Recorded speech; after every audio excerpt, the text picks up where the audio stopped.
If you're going to go and get money, you need traction first. You need to be able, like, nobody's going to give you money unless it's your parents, unless you have traction. And traction is measurable proof that that the market wants what you have.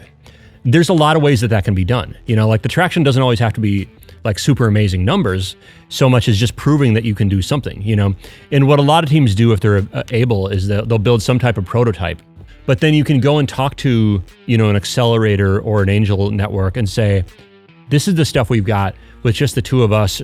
If we get, a $2 million round, we can hire the developers to build out the back end and to really go crazy on getting customers in. But they're not going to do it unless you have that traction. The traction also proves that you can actually get things done, which is huge. On this episode of Establishing Your Empire, I host Maia Donohue. Maia is author of the book, The Startup Mentor: How Brilliant Mentors Can Help You Launch Your Company.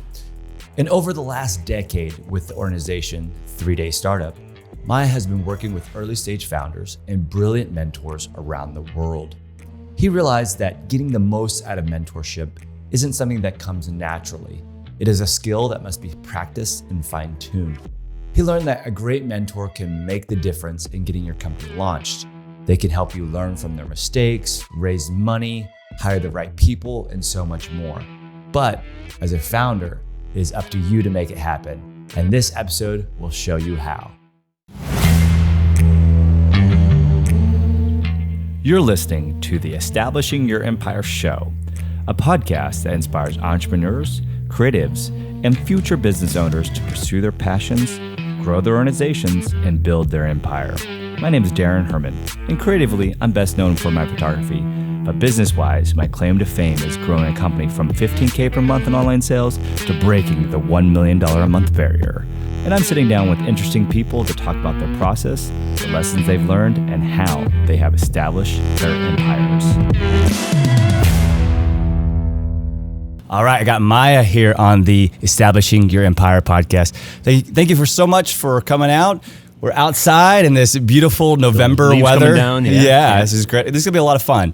Hopefully we don't have any sound issues, but if we do, we'll try our best to edit those out. So why don't we start with just tell us a little bit about yourself, what you do, and who you are. So I've been working in the field of entrepreneurship for close to a decade right now.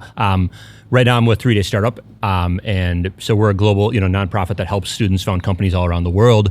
And so the impetus for the book, the thing that really launched the book, was that I saw continually over time working with students that mentorship was this kind of normal thing that always happened. Like you just go find a mentor right away, but the sort of understanding what you actually do and what you need to do part was completely lacking. Everything from really high level stuff like how to, build a network around these people, and just like create really positive social capital with them, all the way down to the littlest things like sending a thank you email, like just top to bottom, it just wasn't working the right way. And what I realized is that it's not something you learn naturally. You have to figure it out. Like you just don't figure it out over time, I guess is what I'm saying. So yeah, having traveled and facilitated, and when I facilitate, what we're talking about is roughly like 3 straight days of working with entrepreneurs in a really in-depth environment. And that's been all over like England, Scotland, all over Europe, South America, Africa, every continent except I would say Australia. Wow. So it's been a really big group of people. And then it was just kind of compiling all these thoughts and stuff like that into the book. So you got funded in like 4 days. Yeah. Tell us about that experience of launching, preparing to launch, getting excited to launch a product, and actually doing it. Definitely, yeah. So, and the cool thing is that I had done a lot of research on launching a crowdfunding campaign through work, just because it is something that for so many of our students, it's something that they are interested in doing, So when I did it, I was ready to go. And the big thing with launching a crowdfunding campaign is you want to have your network figured out ahead of time, like who you're going to reach out to, the pledges, and you want them to know about it ahead of time. So it's not like they get an email, they're like, what's this? Like they know about it, you've talked to them about it, they're excited about it. So I had this pretty big group of people through my network, that I'd interviewed for the book, that knew about the book. So when I put it out there, it got funded really quickly. So we hit our 10 grand basically in just a matter of days. And that was really awesome. That's fantastic. And did you already pre-write the book or before funding? The book was written at that point. Yeah. And then, so Did you also use that as just a, hey, I need money to marketing costs and stuff like this? Or was it also kind of a proof of concept? Hey, do you think people will like this book? No, I think I'd done that stuff ahead of time. Like I'd done a lot of research on is this book necessary? Would people need this? Are these skills people need? And both from the mentor and mentee side, it was pretty clear they did. And that was kind of an ongoing process. So I think when I started the book, I wasn't really 100% confident in a lot of these principles and ideas. But one of the nice things about writing it and doing all the interviews is you talk to so many people and you get to try out theories you have in the book, ideas. Are these things that people generally agree on? And et cetera, et cetera. So there were a lot of things that I would actually put it in front of somebody I was interviewing to try to get them to punch holes in it. Does this make sense? And they would tell me waiting for them to say I don't agree with that or something like that. And that didn't happen. And there were several people who I think really tried, they pride themselves on giving critical feedback. So there is that process all along the line. And then, the Kickstarter was just to get it funded, get some publicity, all that. That's so much fun. So let's talk about startups. I think a good place to start is, I think there's so many people who want to create a company, a business, a startup, name it. What's one of the first steps they should do? They have an idea, they want to move forward with something. Yeah, there's a lot here. And I'll preface this by saying, I think that as a society, as a world, really, we've gotten really good at if you think of it as like a bell curve, and the up end of it, like the beginning of it, like the coming up with ideas, figuring out your competitors, we've gotten really good at that stuff. But I think you take the bell curve and you break it open because there's this huge gap where they don't know what to do. And I'm copying the book Crossing the Chasm. It's the same image they use on that book. And once you get past that, you don't know what to do. So I think the first things you need to do are just run your idea by as many people and have them poke holes in it as possible. What people do is with their startup idea, they want to be told that it's awesome. And we understand that, right? Like there's something nice about sharing your idea with somebody. It's like, dude, that is so cool. Like, I can't believe you thought this up, Right. Or like, wow, how amazing, you're a genius. People love that stuff. That's actually not what you want to hear. You want to hear people put it in front of people and say what about this? Or I don't think this is going to work because of this. Or, maybe your competitors would just eat you alive the moment they see this, or just, all that kind of stuff. So really punch it full of holes as much as possible would be one of the first things I would say. And then doing something like some type of event, like a 3-day startup, a startup weekend, pitch competitions. The more of that kind of stuff you can do and get it out there, I think the better. So those are the first things I think. Let's say that you ran it by a bunch of friends, you've kind of, as well as other people, people at Starbucks, whatever. And what should somebody do before they start pitching? What's some tips or tricks to get their pitch down? Yeah, I would say the first thing is talk to as many customers, quote unquote, as you possibly can. And the thing that nobody does that you should do is talk to random people. So you have your idea, and then just go to Starbucks and just chat with people. Be like, hey, can I, and you could say hey, I'm a student at, or I'm doing some research for, or something like that. So they know you're not part of a cult or asking for money or anything like that. The moment you say I'm doing research or I'm a student, people relax a little bit. And then just say, I'm doing research on this idea, and really focus on the problem it's solving, not how cool your startup is, but the problem, and really get into that stuff, as much as possible. That's going to help inform your pitch. You're going to realize the problem that people have or something like that. And it is oftentimes very different than you think, which is really fascinating. How often you think oh, it's simple, it's this. But then you talk to people and realize it's not quite that. It's a little bit different from that, actually. So I think that's a really critical thing is your pitch has to be something where you start with a problem and you illustrate that problem in a way that the moment you start talking to somebody about it, they're like, oh, yes. I know, it drives me crazy, where they immediately get that and they're like, yeah. How are you going to solve this, And well, we have a solution. This is it. And they're like, that's awesome. Too many people don't start with a problem. They just launch into their idea and nobody knows why. What's the point of this? What's this? What is this for? So really understanding that problem, I think, is huge. You have a chapter, I think it's called prepare for deal killing questions or something to that effect. And, how does one actually do that, right? So I think you gave a really good example of somewhat of doing this, but how do you get yourself positioned correctly so that way you don't say something or give an answer that's really going to kill the deal, right? I mean, I think it depends on the deal. And one thing I guess I would say is I think that's something that's really necessary evolution for entrepreneurs to make is to actually don't worry about, and this is if you're pitching to founders or customers or whomever, to be really honest about what you're actually doing. And one of the things that I think has been really troubling about society's gotten really good at those pitch competitions, $5,000 for the winner. And what that trains you to do is answer all the questions perfectly. Like, tell them what they want to hear all the time. And if you have a question where they say like, well, how are you going to defend such and such against your competitors? And you say, honestly, that's our weakness. Like we hope to go into stealth mode and build up enough users to where we could, defend against that. But that's a real weakness we have.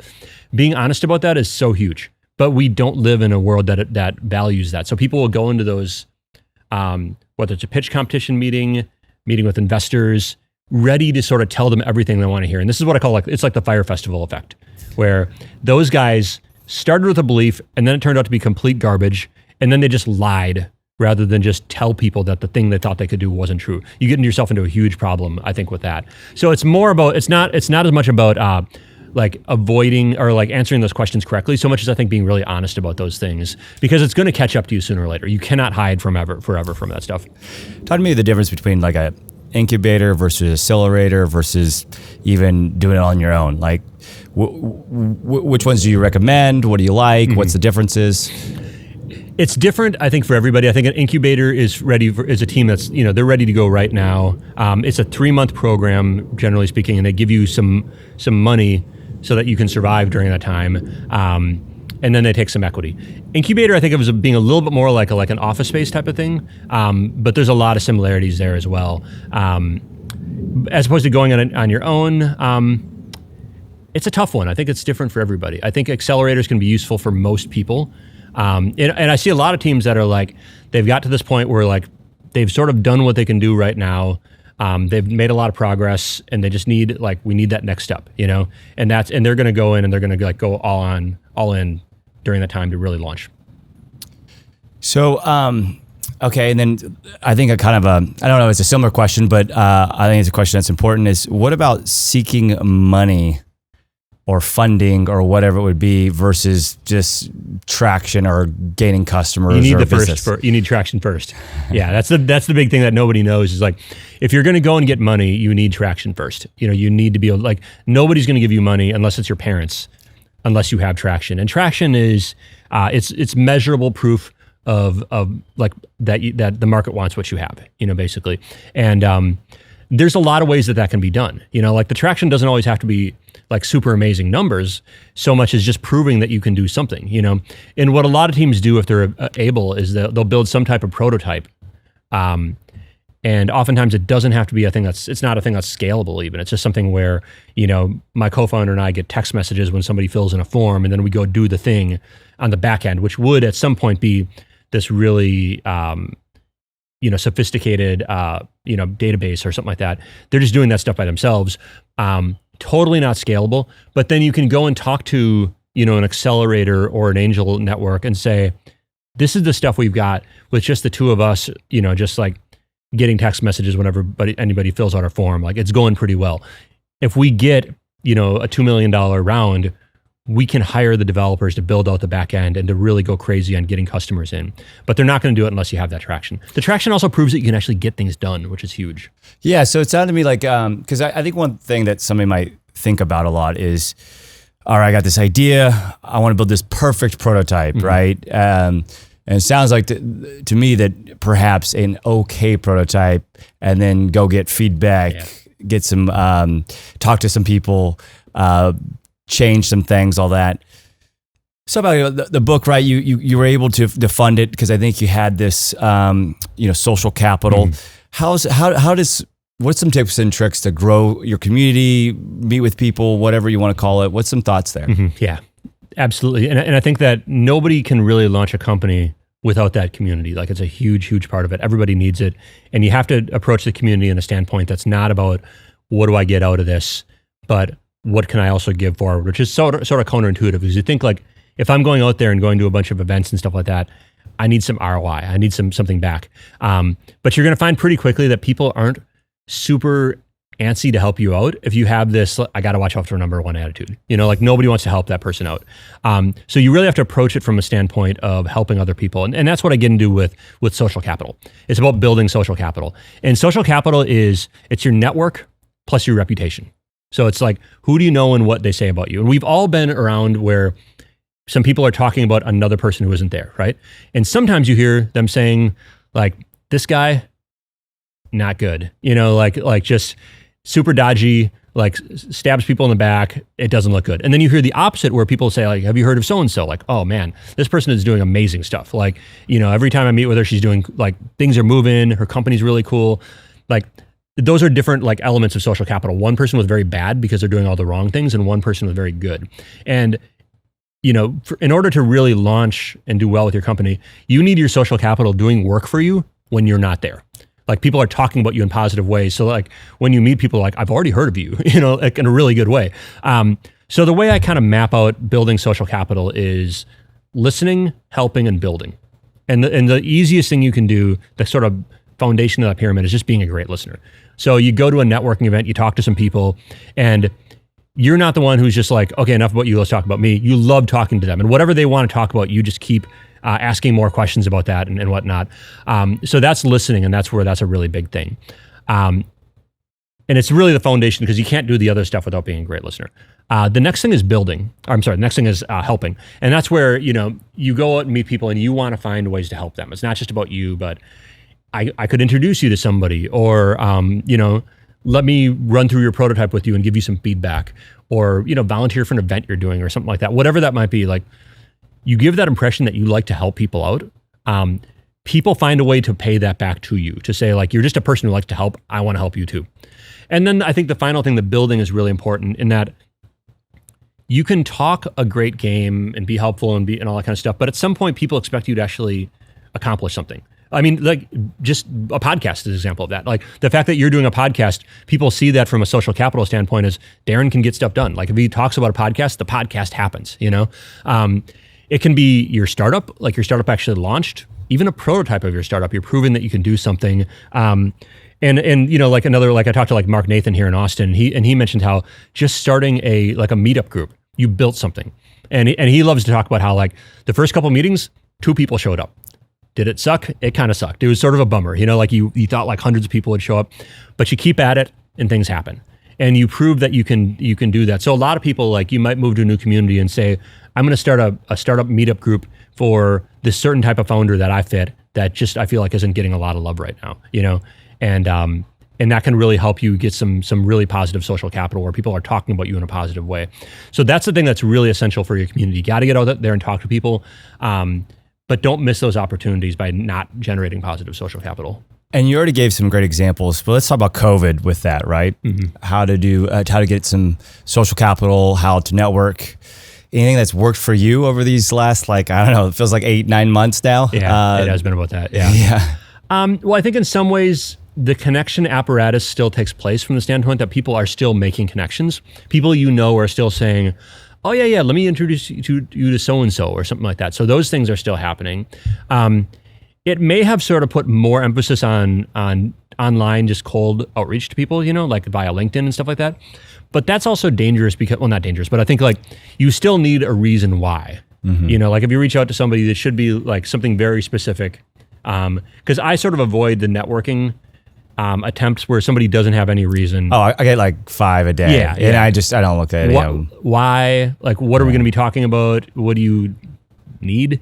So I think those things are really important to be able to say very specifically. And the people who do well with this stuff are the people who say, I'd love to learn about such and such. Like one person I interviewed in the book was Jan Ryan here in Austin, and she's just this really amazing person. She gets buckets of like requests and stuff like that. But the ones that stand out to her are, I would love to hear more about how you founded Women at Austin or something like that. Somebody says that, and you set yourself apart from the other 100 people who asked for your attention. So I think that's a really big thing, is get super specific about why you want to meet somebody. And that's something I talk about in the book quite a bit. Let's talk about mentors and mentorship.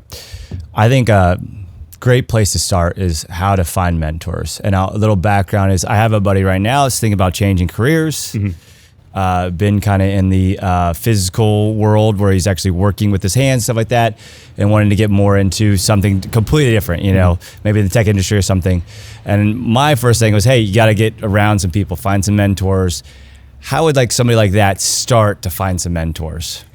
Yeah, there's a lot of different things. I think one thing is just check your personal connections. People are surprised how often somebody they already know could be really helpful, going to events as much as possible, that's a tough thing to do right now.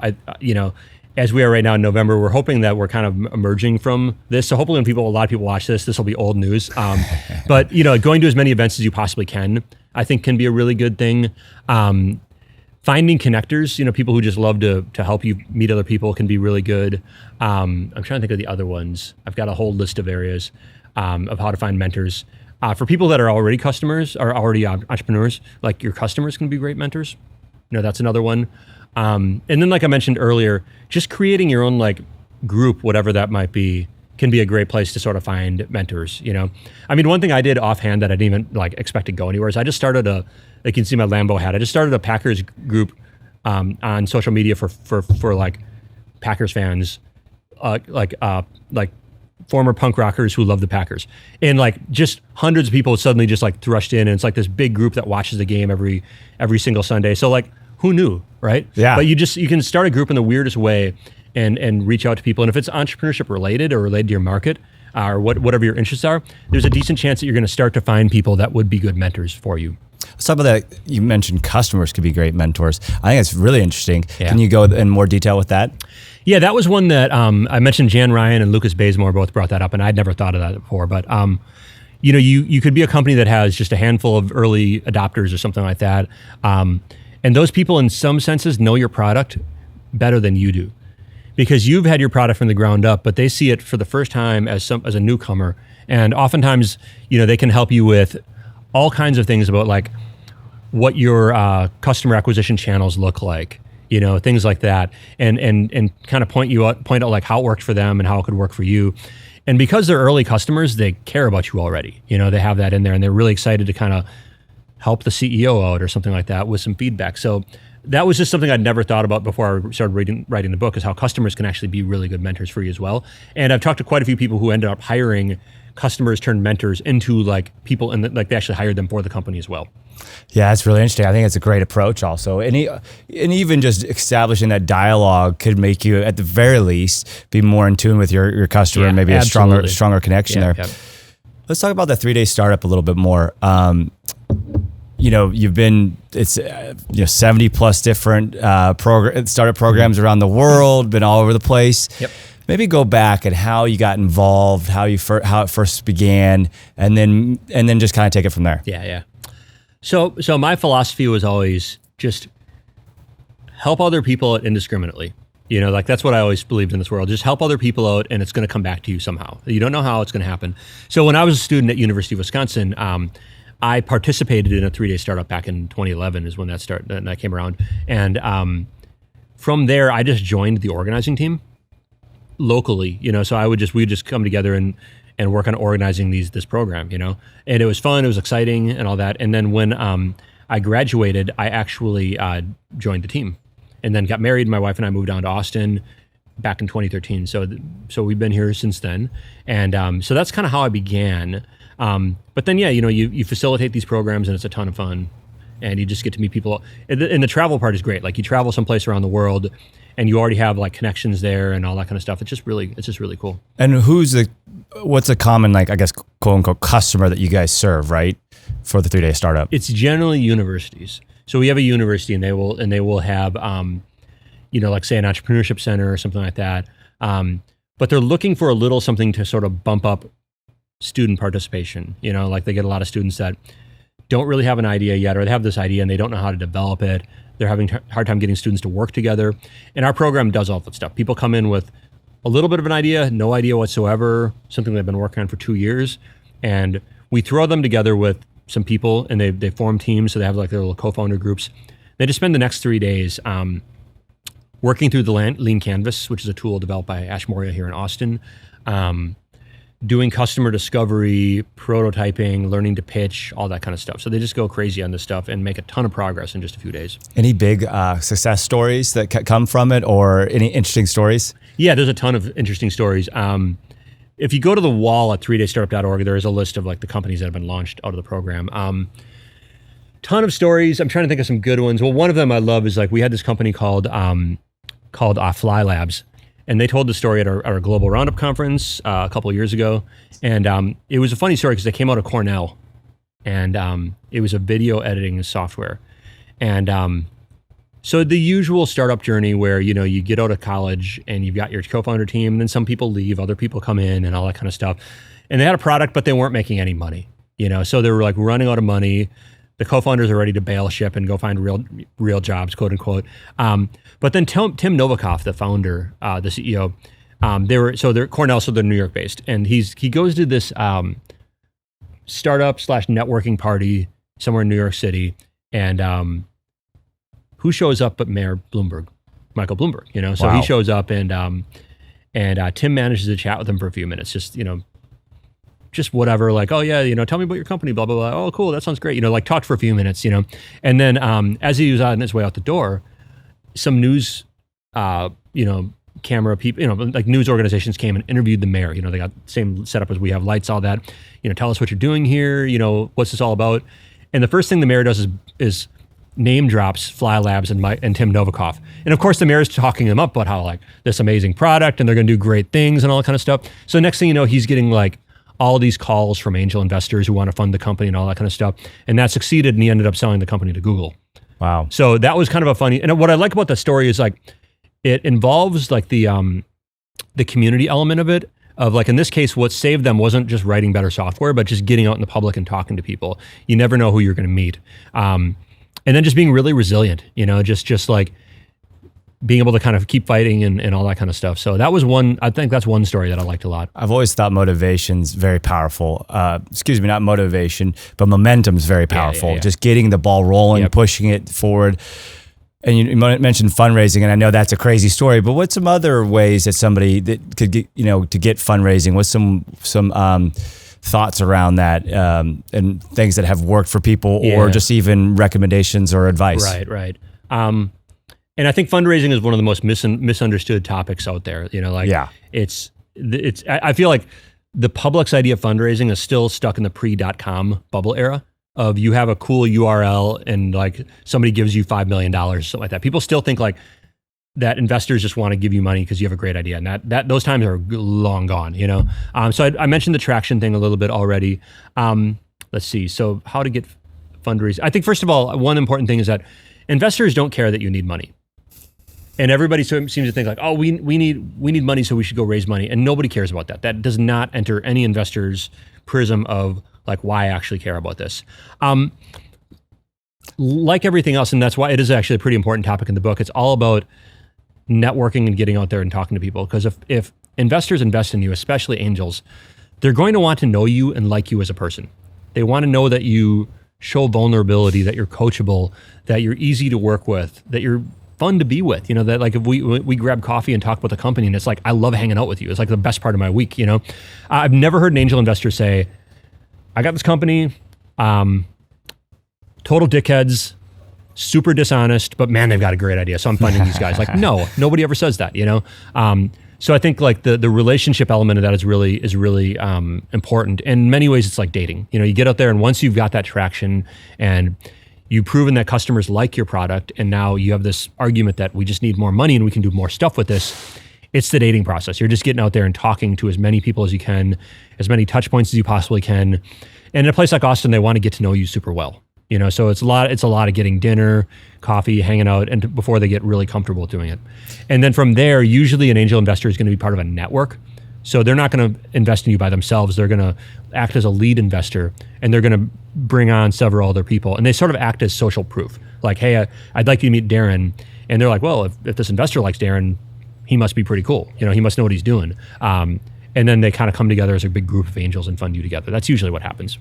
What about common myths of mentorship, right? I'm sure there's some stuff that you hear all the time that is not even completely true, or that you just kind of cringe at. Yeah, there's a lot of stuff. First of all, your mentor is not an official title.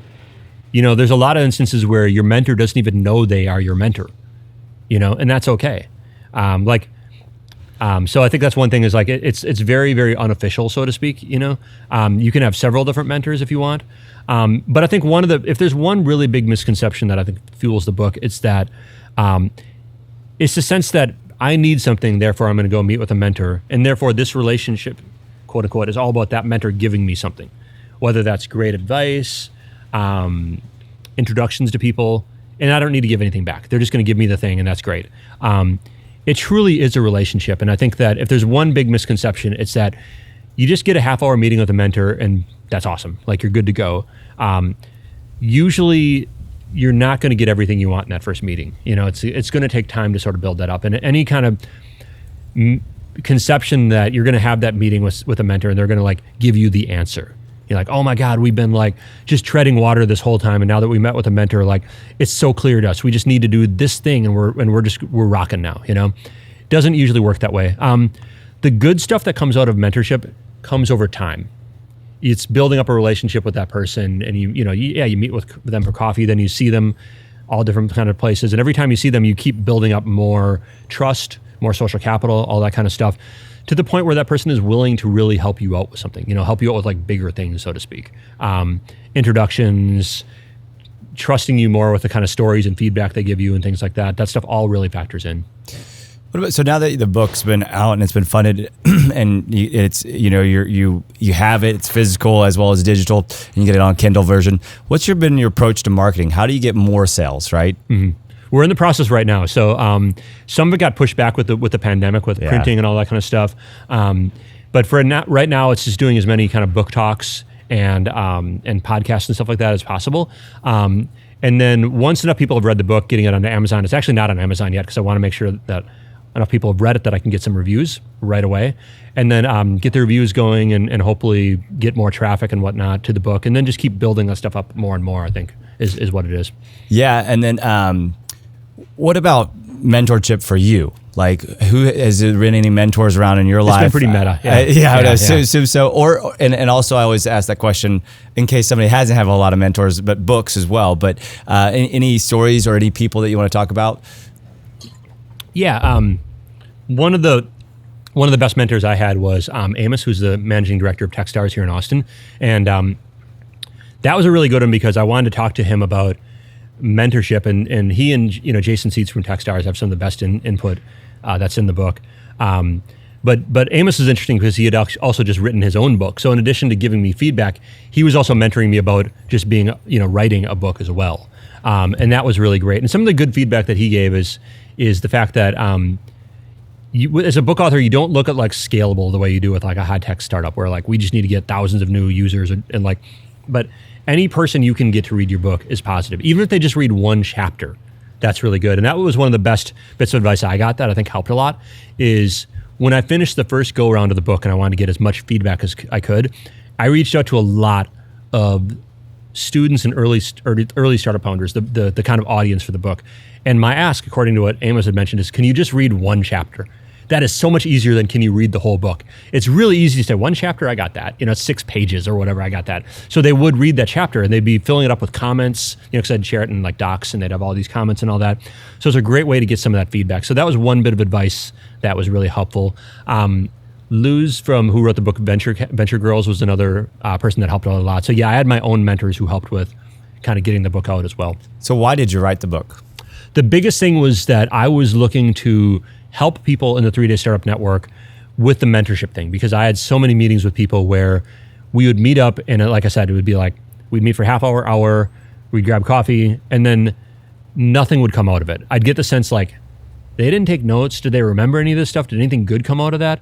So that was kind of frustrating. And then when I started talking to people more broadly, and I talked to like mentors at Techstars, I talked to university faculty, staff about their own mentorship programs, and they said, yeah, we have the same problem. It's the same for us, So I started realizing that this is a widespread thing. And also I was the dumbass who was doing that myself at one point. Early founder, I met with a mentor and didn't do any of this stuff right. And so just realizing that like this resource is becoming kind of a waste of everybody's time because the mentees don't know what they're supposed to do with it. So I started looking for a good book I could share with people about like, this is the thing you need to read to be a great mentee. It didn't exist. There was literally not a book on it. There were plenty of books for mentors, but nothing for the founder of how to really be a great mentee. So that's why I decided to write the book. It's a fantastic name. It's a very obvious name, but how did you come up with it? Wanted something that was easy to the point. Man, I came up with some super convoluted things and my wife just shot it down. Like I was trying to think of like mentor and mentee are like two animals, like a whale and a monkey. And my wife's just like, that's crazy. Like, don't do that. Like, nobody's gonna know what the book is about. I'm like, all right, So in the end, it was just a really straight, direct, to the point. People understand it. They don't have to like go through somersaults to figure it out. What I was gonna say is a lot of times people use a book, right, to help their personal story or to sell something else. But I figured you guys are more probably just using that was just probably more for your personal brand. Yeah, I think in a lot of ways, a book is sort of like almost like a career supplement type of thing. Like it helps you, just with like your own career ambitions and stuff like that. I think that's part of it. That was definitely like a motivator. Also, like the fact that a book is much more permanent. It's there. And I kind of like that part of it as well. So there's a lot of reasons to pick a book instead of just like writing a blog or doing videos or something like that. Yeah, I agree. And I think it's a little bit more legit, right? Like, it's got to be great to sit there and say, oh, and by the way, I'm an author as well, right? Yeah. It does help. I think it definitely does help. The perception element of that I think is really good, for sure. Yeah. Where do you see yourself in 5 years? Oh man, I think wanting to write several more. Get those out there and then just I don't know, see where that goes. And part of it is that like there is an unknown component of it, of just saying like, I don't know where that's going to take me, but I'm assuming it's going to be someplace good. That's kind of part of it. What advice would you give your 16-year-old self, right? As far as being a writer? As far as anything. Anything, okay. Well, I always wanted to be a writer, and I think the one mistake I made that I wish I would have done differently is I had this muse complex where I sort of felt like, like if you're going to create something amazing, like it'll be a sudden burst of inspiration and then it'll just happen. And that's also kind of like a backdoor to laziness. Like, well, I'm not having my burst right now, so I'm just not going to do it, So for me, it was all about just write consistently. And using the software I used, I could see like every day I wrote, and it was generally 6 days a week. Like I usually took one day off. And for me, being a new father, I was able to do it every morning before my son woke up. And once he woke up, that's it. That's like the day, So like you have an amount of time. So there was like a weird like gambler's element to it of like, you never know how much time you're going to get. You could have 5 minutes, you could have an hour and 20 minutes. You never know. But you just get cranking every morning and really stay super, super strict about that. So you don't take days off just because you don't want to. You always stay really strict. So I think that was the biggest thing, whether you're writing fiction, nonfiction, doing a podcast, a video series, just be consistent with it. I think that's the big thing. Any other routines besides getting up and writing right away? Was there any other routines that got you to complete this big project of writing a book? I think the other thing was just doing a lot of interviews. Just getting as many interviews as possible was always really good. We talked about like the advice for your 16-year-old self. What about any regrets along the way of your whole career? Oh man. Let's see. I'm trying to think of it. That I don't have a ton of regrets, I think, from my recent career. I'm trying to think. I can't think of another right way to put it. Is there anything that you wish you would have done differently along the way? There had been times in the past where I felt that way, and I can't even remember what they are right now, because right now I feel like I'm at a really good place, and I can't think of what those are. I think when you're super young, like you have so many avenues in front of you, and that can be distracting because you feel like you want to do 20 things all at once. And you feel like every one of them deserves your time, so you gotta get spread thin. So I think in some sense, just pick one thing and just really go at it. And the more things you try to focus on, the more you're gonna be distracted.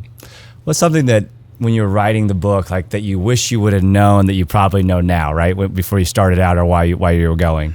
Yeah, I think, let's see. Doing a good outline, I think, was important.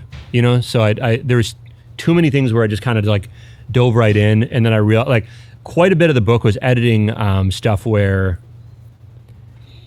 I would have like a chapter that just it didn't make sense where it was, or it'd be taking too much of this part over here. There were just things that were really messy and they didn't like fit together very nicely. So I had to do a lot of that kind of stuff. So there were parts where I'd say like this whole chapter, I can eliminate like 95% of it and then just move this part over to chapter 17 because that's where it fits normally anyways.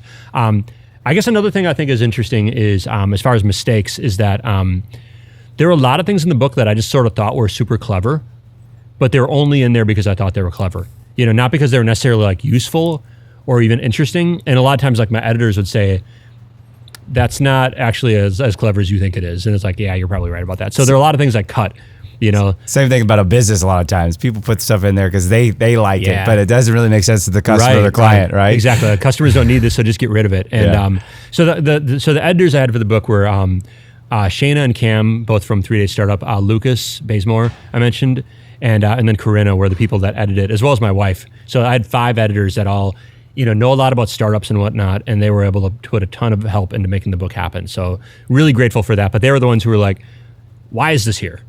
And they did that kind of work. And if I couldn't defend why I was there, it was time to just get rid of it. I love that you had that feedback process, because at the end of the day, that just makes a better book, right? Which is what, and I think a lot of people have a lot of pride in whether it's a book or, like we said, a company or even just a project. Or I worked with a lot of photographers and videographers, and they, you kind of make it for yourself sometimes when you should be making it for the end user. Right. And what about and this doesn't have to be pertaining to the book or anything like that, just in any way, shape, or form, but what does success look like for you? What does success look like? Oh, man. I think in some ways success is just if you're always learning new things. That's, I think, a good way to measure success. Like if you position yourself in such a way that whatever you're doing, you feel like you're learning new things all the time, I think that's really good, because I feel like it's kind of antithetical to the human nature to just get static and you're just doing the same thing every day and it never changes. That can be pretty dull. So I think that if you're learning new things, you're doing well. You're successful in some way or another. I love it. And just, this is kind of a funny question I don't really ask, but since you just got this book and all this, what would you title this chapter in your life? Right now? Yeah. Ooh, boy, that's a good question. It's kind of an interesting one. Yeah, no question. It's like, so many thoughts on like where we're at right now with like the pandemic and everything like that. Yeah. It's kind of like a weird time of like waiting, but also charging ahead faster than ever before, because I feel like a lot of people, like in many ways, they're busier than they've ever been. But yes, we all feel like we're kind of waiting. Like it's kind of like the hurry up and go time, or like not like hurry up and stop. I don't know what, but like, yeah, I feel like we're waiting and charging ahead all at the same time, basically right now.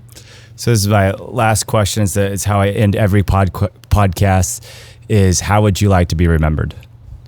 I would like to be remembered as a person who helped as many people as I possibly can throughout a community where people have stories of, yeah, this person did this thing for me and that was really amazing. That's kind of what it is all about for me. I feel like if I'm helping enough people, that's going to be a really good thing.